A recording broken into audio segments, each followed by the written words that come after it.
Welcome back to another episode of the Matt Report podcast. Today's guest, Jason Resnick. You might know him from res.com. That's res with a Z, 3 Z's, in fact, res.com. I've had him on the show before. We talk about freelance, business, and building WordPress websites and all that fun stuff. But today he's joining us to talk about his relaunch to his membership program, because he does have a membership program. He also has a productized service, but the membership is going through a rebuild because of this whole pandemic thing. A lot of his clients are seeing their clients sort of shrink the wallets a little bit. So he had to refactor that. And what I really love about, talking to Jason, number one, is the grit that he has to continue on with this membership stuff and leveraging all of the content and podcasts and just being out in the open, being a great networker, and how he turns that into something of a revenue stream. So it's a great conversation. If you've thought about launching a membership site, maybe you're doing it right now because you're shifting gears in your business, this is a great episode for you. And we're going to talk about the productized business side of things and how important podcasting is to the success of your content marketing efforts. MattReport.com, MattReport.com/subscribe. Join that mailing list. Leave us a review on iTunes. Let's say thanks to the sponsors. SearchWP, WordPress search ignores content. SearchWP finds it. You can find SearchWP at SearchWP.com. Look, I've been talking about these guys forever. They're an amazing search tool plugin for your WordPress site. Last time I read them, it was on a Jamstack episode. I said, you know what you can't do? You can't run SearchWP on a Jamstack site. Well, one of you developers out there on the Twitter sphere corrected me. Yes, you can, Matt.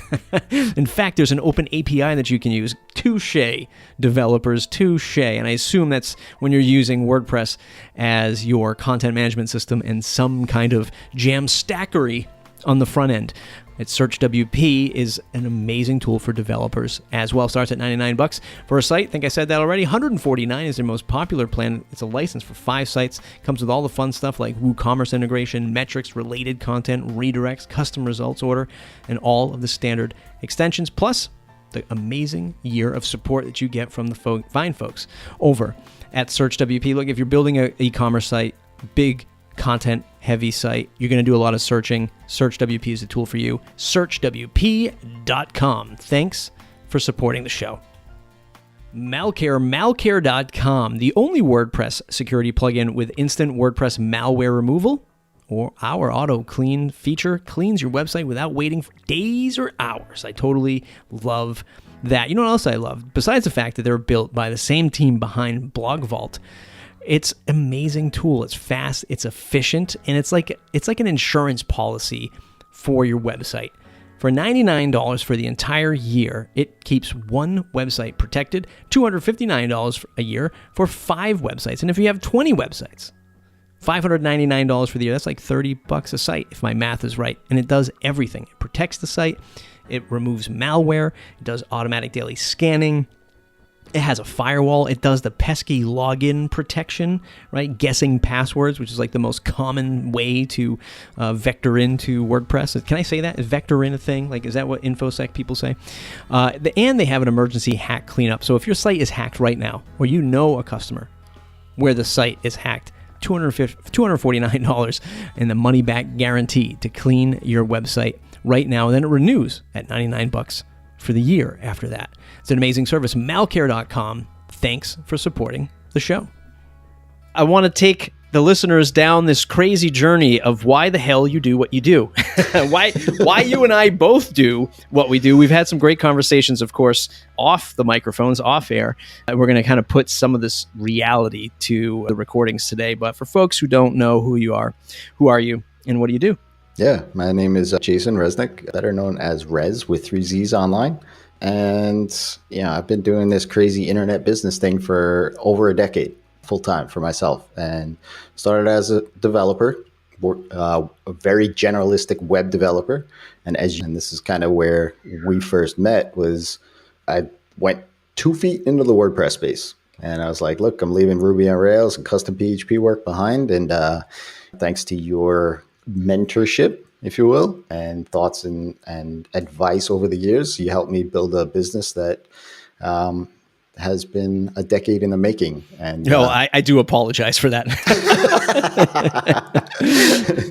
but yeah, I mean, I just even like, like yourself, like you put yourself out there, like we're like cut from a similar cloth where we were just, I'm learning this. I'm nobody special. I just figured if I can figure stuff out and I could put it out there in podcast form, video form, blog form, whatever, and somebody else is out there that's looking to overcome some hurdle in their business, awesome, right? And so, that was sort of a side effect of not something that I went, like had the eye on the prize for, but it was a side effect of building a business, jumping into WordPress, really niching down on a plugin on top of a plugin on top of WordPress, and building a business around that, and then niching down several other times and pivoting and things like that. But, over the past three and a half years, helping other developers and designers basically build predictable income.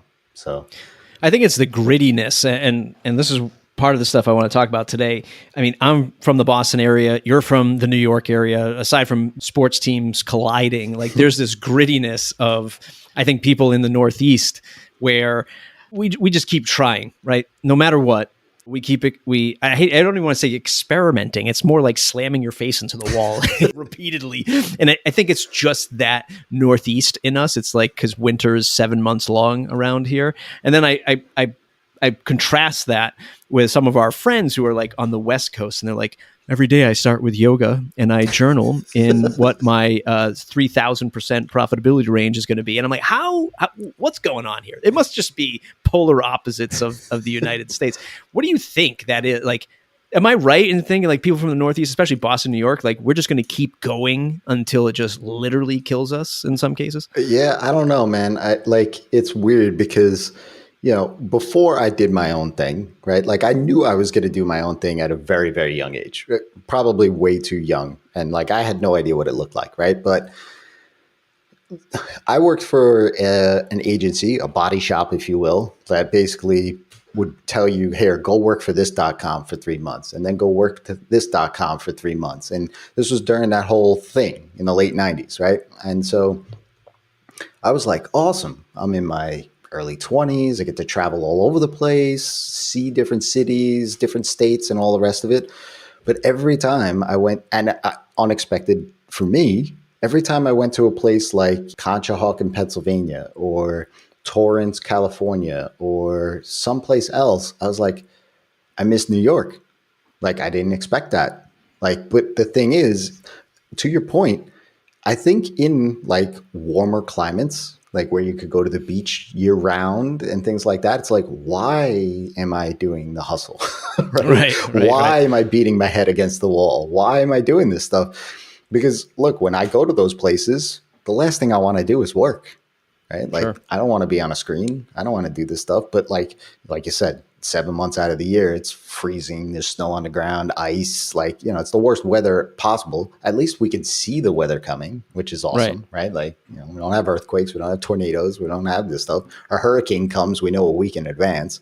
But yeah, I think there is something to that where it's just, maybe it's in our nature to just, like you said, it's gritting it out and just trying to do whatever it is that we can do. And maybe much to our detriment. Yeah. I remember meeting you in the lobby of, I think it was WordCamp, New York, 2011, 2010, something like that? 2012, I think. Or something. 2012. Yeah. Wow, it's actually shorter than I thought. But I remember, same thing, man. Like the common thread that has kept me going has been, I guess, my love, which I didn't even realize it was a love for, podcasting back then.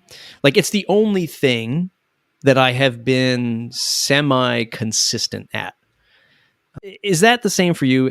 Just looking over your site, you're in your 8th season, probably going on your 9th with this rebrand, which we're going to talk about in a moment.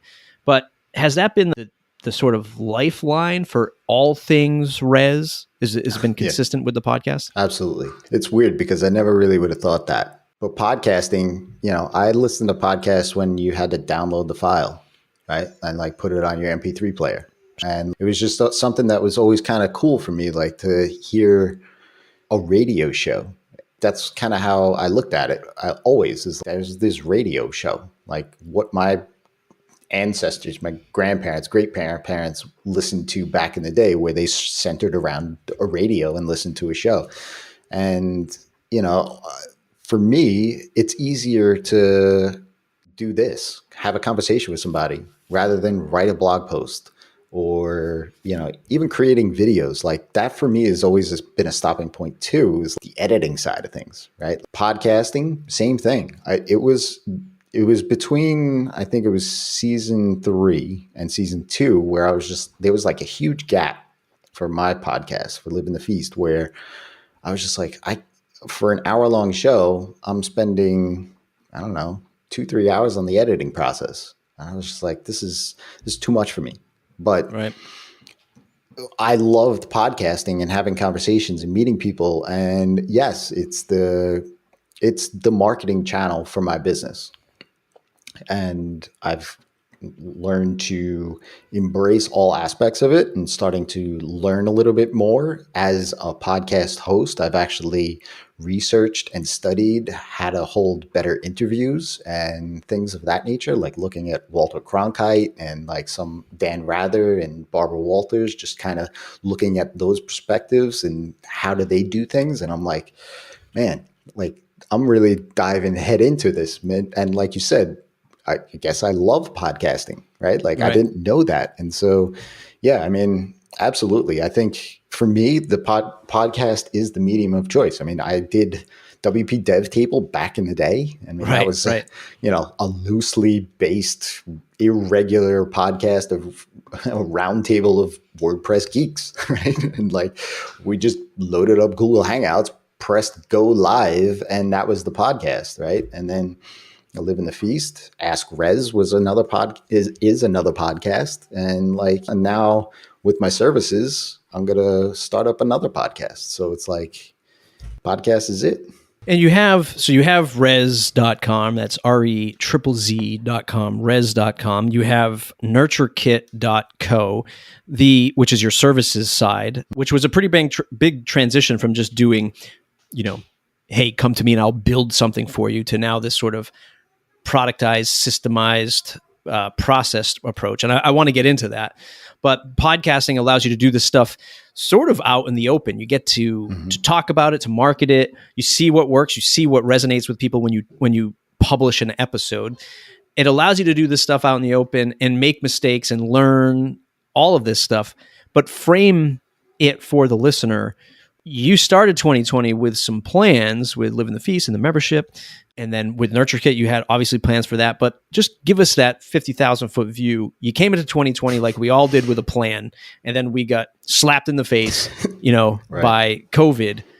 Give us that framework. How are you approaching this stuff now? Yeah, I mean, as I said, like the part of the business that was a surprise for me was, the course building and the membership and things like that. That wasn't something that I had on any sort of roadmap anywhere in my life, right?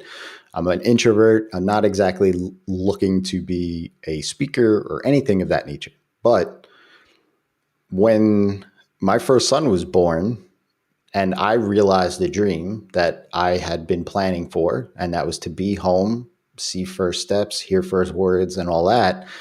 Literally in the drive home from the hospital, I said to my wife, I said, so now what do I do? And she looked at me and was like, why are we talking about you right now? Like, what world? I just gave birth, right? But I reached a goal, right? And that was the goal. And I was like, he's right in the back seat. So now I wasn't sure where to go from there. I was like, okay, I could keep doing what I'm doing, or I can maybe help other people just like me and you to realize dreams that they have, whatever that dream is, whether it is the same, similar to me or something different, right?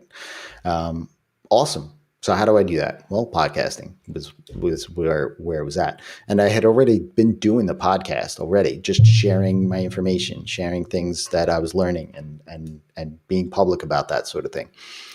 And so when I launched Feast, which was this all-encompassing like course of everything from my learnings from being a beginner to today, essentially, as well as a membership inside of that. It was this big behemoth, right? I was like, okay, this is the thing. I'm putting it up. And that was about 3 years ago. First year grew pretty well. Second year was flat. And I was like, okay, well, what's the deal here? Like, I didn't, something's not right here. And so I looked at it and it was too big, right? I had folks that were starting out, coming in, learning what they needed to learn, and then bouncing out after a few months because they were actually getting results.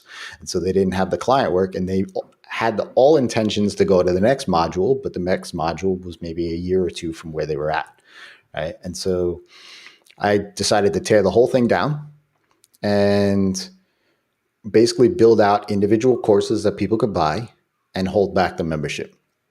So there wasn't always this, I always felt bad, like, look, I'd never want somebody to go into the red on something or question something that they're buying. And if I'm dinging their credit card every single month and they're not in a space where they're in the membership community on a consistent basis, well, now they're questioning it, right? And I didn't like that feeling, just for my own sort of thing. And so I tore the whole thing down, held the membership back. And in 2020, I was going to re-release the membership as more of kind of like an alumni membership for people that have been through group coaching and one-on-one coaching of mine and things like that. Well, COVID hit, and my list, I was getting replies back to people, like real life replies, not like, how do I get clients? What tool do I use for this, right? Like real life issues, like how are you handling being quarantined? And, have you lost a lot of clients over this? And I'm losing a client, or I haven't heard from a client in a little while that I had been with for 3 years, all of these really kind of things. And events were canceling, so on and so forth. And I said, look, I was asking other membership community leaders out there, like, what's the best position for a membership? Like, this is how I want to use it, and in as far as the business, but also helping the members, what's the best way to do it? And I was told one way or the other. It was either a premium thing or an entry level thing. And so I said, okay, look, I have the means, the platform, the tech, and all that stuff for me right now.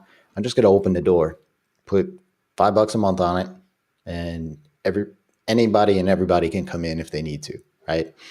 To be able to have conversations, talk with each other, sort of like a virtual meetup, if you will. And we do those every month. We just had one just prior to this recording. And people come together and they talk, vent, learn from each other. There are different stages, all different types of businesses. Some people are WordPress developers and designers. Other are copywriters. There's actually a drone photographer in there. It's a nice community that's being built. And the only reason why I put a price tag on it is just so that I could pay the bill, right, to host it, right? And so that's it. It shaped that part of the business in a different light, and that I didn't plan on. I'm right there with you. I think that originally when we met is probably right before, I can't remember the years, but I remember launching Matt Report Pro, which was an attempt, something very similar to this. And look, we're not reinventing, not to take away from what you're doing, but I certainly am not reinventing the world by having, a private membership. A lot of people do this, but this is very common in real life. You look at something like, I don't know, like a Rotary Club, there's BNI. I don't know if you have BNI around where you're at, but these are all places that you get these local business networking events. The chambers, another perfect example. My God, that's worse than anything, right? Because not only do you pay to be a member, they hit you up for sponsorship, they hit you up for a travel event. They're always trying to ding you for more money. So this is not uncommon, and basically what they're doing in the local settings and what we're doing online is creating these curated experiences for like-minded people, which sounds so tongue-in-cheek, but this is exactly what we're doing. And I think, certainly when I started Matt Report Pro, it was far too early in this in this concept, and only a handful of real hardcore membership sites do I know still exist. Right. Troy Dean being one of them with WP Elevation. I mean, perfect. He's the perfect type. He's a great teacher. He's a great host. He has all the makings for somebody to lead that kind of membership. But even he is, not the same model anymore. It's still much more course driven for WordPress, right? Right. And I think what we're going to see is more, because of COVID and because everyone was thrust into this Zoom, Google Meetings, Skype world now, which is crazy to say because it is the year 2020, but so much of the common folk have been pushed into that realm that I think there'll be more of these curated experiences. And why not throw the host of this curated experience $100 a year, right? Because you have bills to pay, and then maybe you can reinvest that into other areas of the experience. So maybe every quarter you bring in a Highline speaker, maybe you pay them a couple $100 to show up, or whatever the concept is. But I think that this should be more commonplace, and I'm happy to see, your pivot, and I'm excited to see like what other people do in the future, because I think technology, as good as you and I both know it, with all the tools available to us, it's still not there for the common person to set up. Yeah. And that's where that's what it was like. I even had a conversation with my wife about it too. Cause I said there was this plan, right? And now I'm thinking I just, flip the coin on the other side and what do I do with that? And she goes, well, if you're getting these kind of people with these kind of responses to your emails that aren't even talking about that sort of thing.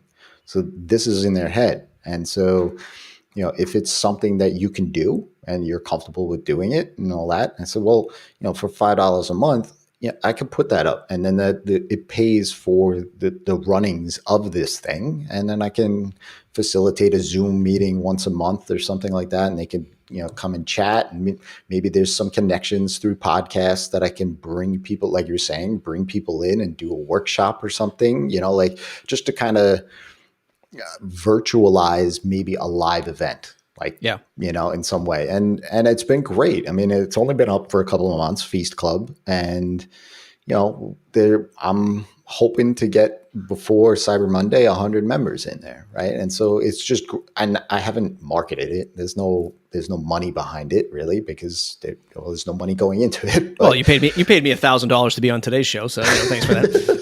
Right. So, I mean, it is what it is. Right. And so for me, I'm there's plans now. I've seen how people are using it and what they're asking for and things like that. And so there's opportunity for growth there. And, so there's going to be bigger or big-ish changes to Feast Club and how it is in the future. But, it's a good thing, a good opportunity that was there, presented by something that was completely tragic and terrible. Right. Yeah. So you and I have talked again off air about folks who run membership sites or your typical digital product site, which, by the way, that typical from a couple of years ago where, I know you were one of the ones that would also vent about it too, but stand in front of a Lambo, check out how you can make $1 billion in a weekend kind of thing. I honestly, unless the algorithm of Facebook and Instagram have changed for my persona, I haven't seen as many of those. I saw one this weekend, actually. Oh, did you really? Yeah, it was the first time in a long time, though. I'll give you that much. Yeah. Yeah. So maybe people are getting off that roller coaster ride, and now there's a fresh new set of folks doing it. But the advantage that you have is that you're still servicing clients, and we've talked about this, where there are these people who haven't serviced clients in a decade, and they're just doing the whole teaching thing, which is, hey, it's fine. If it's a valuable course and you're a great teacher and you are providing value, but there's those people who, design websites for a year and then they're saying, boy, this is difficult.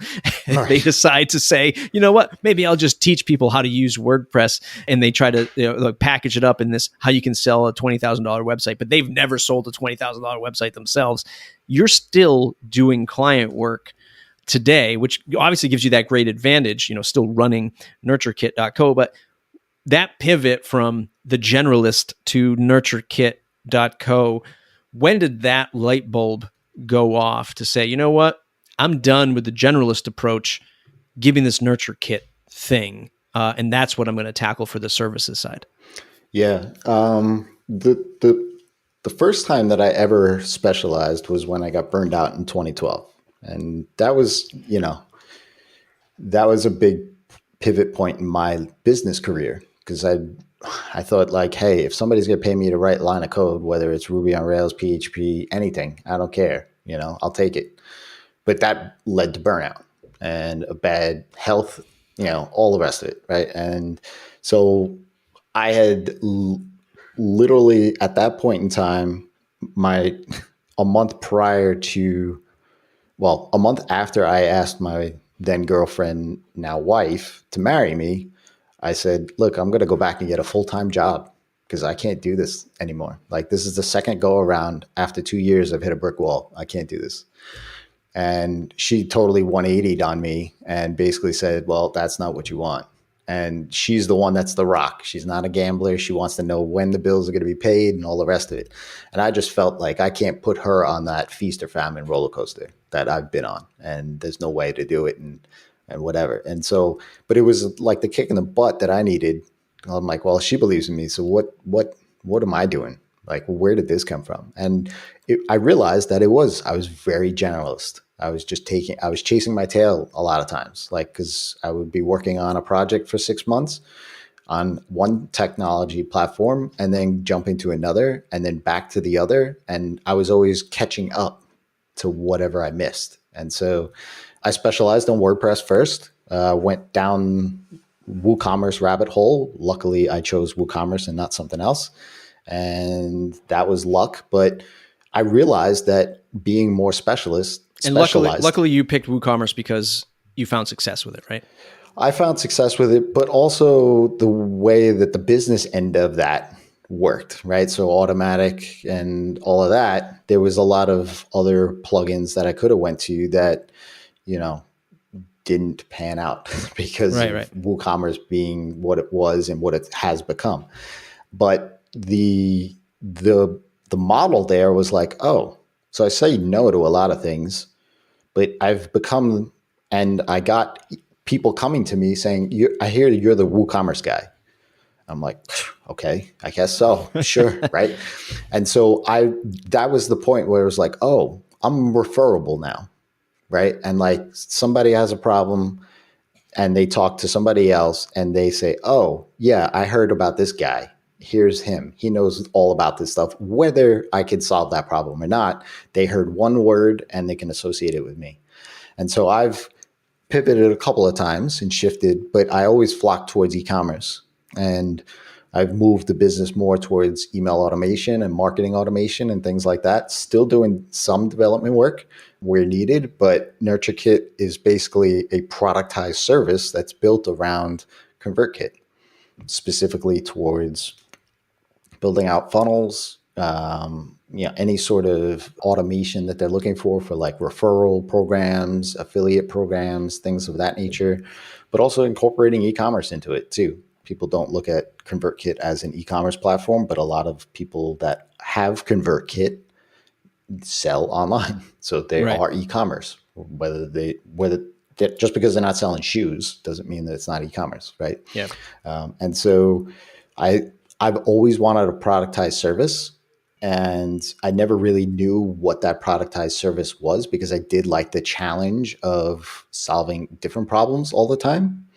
However, again, with the way that COVID was, I was getting more leads into my business because other people's businesses and side hustles became a bigger priority because they were home now. And maybe they didn't know if they were going to have a job anymore, and their Etsy shop or their whatever that they did at nighttime as more of a passion project now became an income. Like they were looking at it as an income. And I didn't change my marketing at all, but the tier at which I was servicing my clients there was this lower tier, and when I say tier is just stage of business, really, that my skills and my services and my offerings could solve just as well both tiers. I just had no way in which to formalize it, if you will. Like I was like, okay, there's just not enough budget or time to put into that right now. And so then I talked to several people, and this idea of a day rate was always a thing for me, like a business model on my radar. And it was always interesting to me. And I said, hey, I can offer a day rate, right? Where I just go into the day, work on somebody's ConvertKit account, where they could go do this themselves by watching videos, read blogs, and all the rest of it. But it may take them 4 weeks to get it all set up. I have the skill set already. I could go in the day and get it installed for them in their ConvertKit account, and then they're still good at what they do. Right? Yeah. They're doing whatever they do. And that's been taking off leaps and bounds much more than I ever expected. And it's another offer in my services that, my marketing and all the word of mouth that I do, it's now, instead of me saying, yeah, here, go to somebody else, or here's a couple of links to refer somebody else, where I say, well, I have this other thing. Maybe this is of interest to you. And this is why I like a productized service for the anchor pricing reason, right? And correct me if I'm wrong. I'm just putting myself potentially in your shoes. Is you've got this productized service.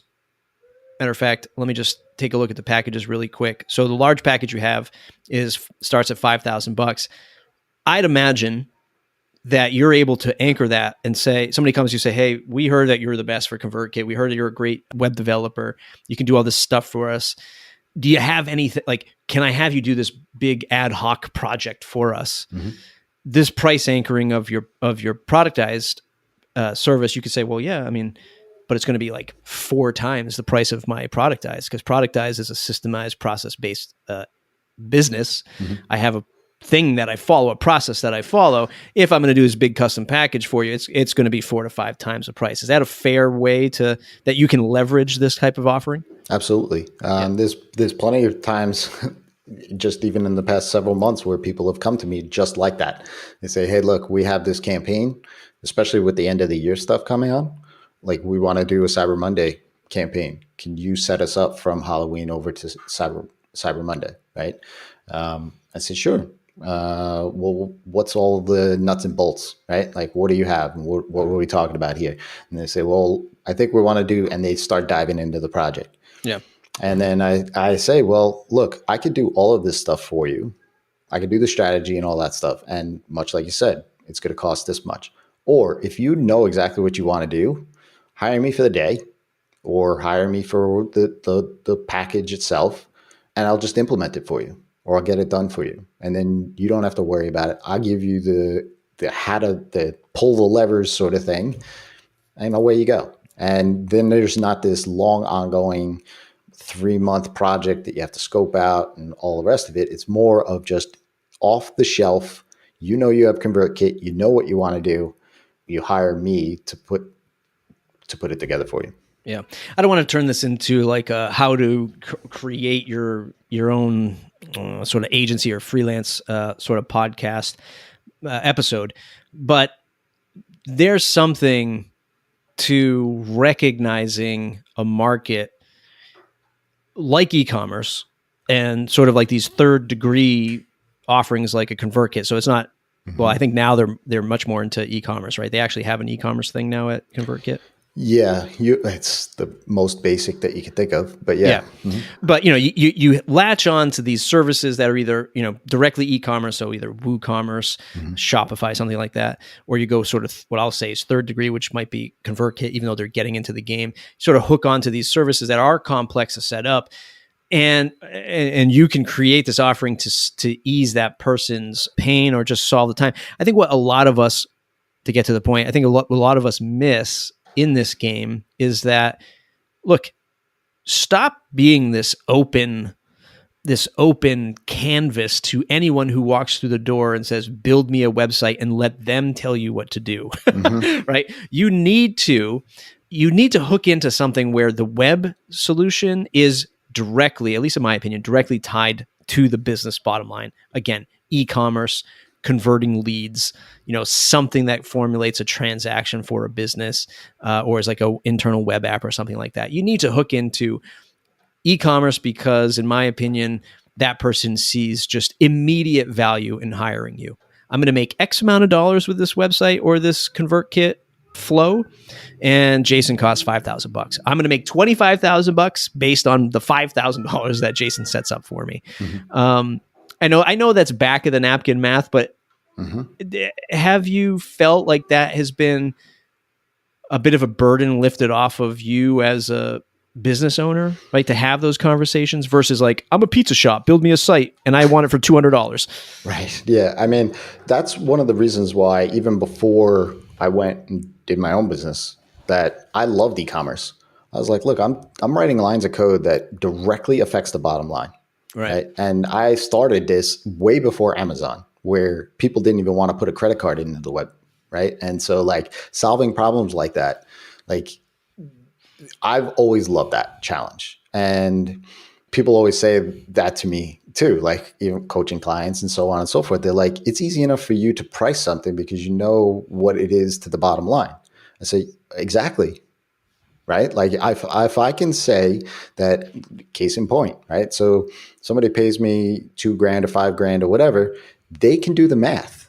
Right? They say, okay, well, if I put 100 people into this thing and 30 people come out of it, and I sell this thing for $100, I get $3,000 out of it. Right? So they can do the math, and that is an objection killer. Right? There's no objection there. But I say all the time, bottom line means, okay, it means time too. So how much time are you saving them? Which also then translates to money, or directly to money like this, or new money, where you create new revenue streams for businesses, right? So no matter what you do, if you could define that, then awesome. The flip side of it is to also identify opportunities, right? So like this, right? I didn't go into 2020 thinking that I would have a new target client, right? I figured it would just go as I had expected and the plans and all the rest of it. But to be open enough to figuring out what skills you have and what your solutions are, to then say, if I just move, and this is a great quote from Alex McLafferty that he told me one time, that if you just move like 5 degrees to the right or left of where you're headed, what other people and businesses can you serve? And that can affect pricing. So, in his case, he was telling me like, you could do this for small businesses, but if you just go 5 degrees to the right, you can also do it for enterprise and then charge an extra zero on the end of it for doing the exact same, right? It's just how you position what it is that you're doing. So being open to that sort of an idea, is a game changer when it comes to businesses, especially in this sort of a climate, because now economic political climate, and as well as society, things are all changing. So if you can't be open to those opportunities, you're just like, hey, I'm just going to design logos for the rest of my life. Okay. I don't know where you're going to be in 5 years. I love the sort of that looking to the 5 degrees thing. It's a fine balance. I'm sure you talk about this or give advice or meet about it in your membership, but there's that fine balance of people who want to go into a project. They look at web and they just say, well, I could just put the theme together and I could just build something super quick and I can charge somebody $5,000, which is fine. And I think there's like a playground for that area where it works okay, because expectations for that customer are not that great in the long term. And in other words, they're looking for an immediate result. That is just the website, and off they go. They get it. When you go that 5 degrees, 10 degrees, whatever, and you go into enterprise, or you go to a medium-sized business that they have money, but their expectations are going to be a lot greater, because you're not just selling them the website for right now. You're selling it to them you're selling it to an entire organization, entire team might be in there. Right. So, I'm sure you've been on the calls where it's like, hey, we're going to launch a new site, but we got to bring in the digital team. We got to bring in the marketing team. We got to bring in the CFO. We got to bring in the COO, right? We're going to bring in the security team, because like everybody has a hand, and you're like, wait a minute. I'm just building you a WordPress site. So, and this is when you start leveling up. Is this true to you where, again, because of that perseverance and that grit, like we talked about at the top of the show, you find yourself year after year, month after month, you're always trying to level yourself up. And then one day you find yourself on this call and you say, holy shit, I should have charged $50,000 for this, right? Like as you're on the call. Is that true to you? Like, have you been in those situations? Yeah. I mean, I think anybody in business has, where you're like, oh man, I just stepped into the deep end right now. Right. And like, yeah, I mean, but look, that's where you do learn and grow as a business owner too, right? Like in those rooms and those calls and those, like, all of a sudden you're like, okay, this thing that I thought would just take 3 weeks to build is now 3 months.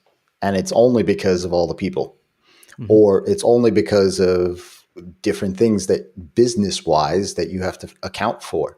Right. And this is one of the things, and not to go too much into a rant sort of thing, but you and I both have, little kids, real little kids. Right. And so the thing that I get asked a lot is, are you going to teach TJ and Lucas how to run a business?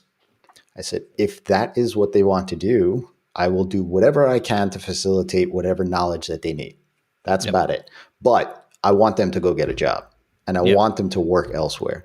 And because that was an experience for me to work in Fortune 50 companies, small boutique agencies, consulting firms. All of that education is how I run my business today. I learned what I don't like. I learned what I do like, who I want to do business with, who I don't want to do business with. And so all of those learnings that I've learned over the years, well, that's how I've been in business now for a decade. Right. And so when it like when the TikTok generation, so to speak, right? Like they're like, oh, I'm starting a business. I'm 15. I'm in high school. I'm going to do this for the rest of my life. I'm like, okay. When are you going to get smacked in the face, like with something, right? Besides your own videos. Right. And so I'm like, okay, but you don't even know, like, and they're like, oh, and this is something that you see all the time with like Gary Vee about like patience and stuff like that. But like, the thing is like, you don't know what you don't know. And to think that at certain points in your life, because I was there, I know, and I'm sure you were there too. Like, hey, I'm going to do this. This is what I'm doing, and I'm good for the next 40 years. But you don't know what you don't know. And if you have no open-mindedness to something else that maybe might put you in an uncomfortable position, like that conversation in a boardroom or where all of these other people are coming in, you're not going to grow. Right. And you can't learn. And that's where those aha moments, like, crap, I should have added an extra zero onto the end of this proposal because now I just saw my profits fly right out the window. You learn. That's a lesson learned for next time. He's Jason Resnick. Jason, where can folks find you? What's the best way to get connected to the membership, the community, and to find your services? Yeah, I'm res.com. That's with 3 Z's, or at res on Twitter. And my DMs are always open for a conversation. If you're interested in ConvertKit and learning a little bit more, you can head on over to nurturekit.co. Awesome stuff. It's malreport.com, malreport.com/subscribe to join that mailing list. Don't forget to leave us a 5-star review on iTunes. We'd like to stay ahead of people like Jason in iTunes. Throw us a little 5-star review. Maybe we get a little notch up on the old careers section, or wherever I tuck my show into knitting and crochet.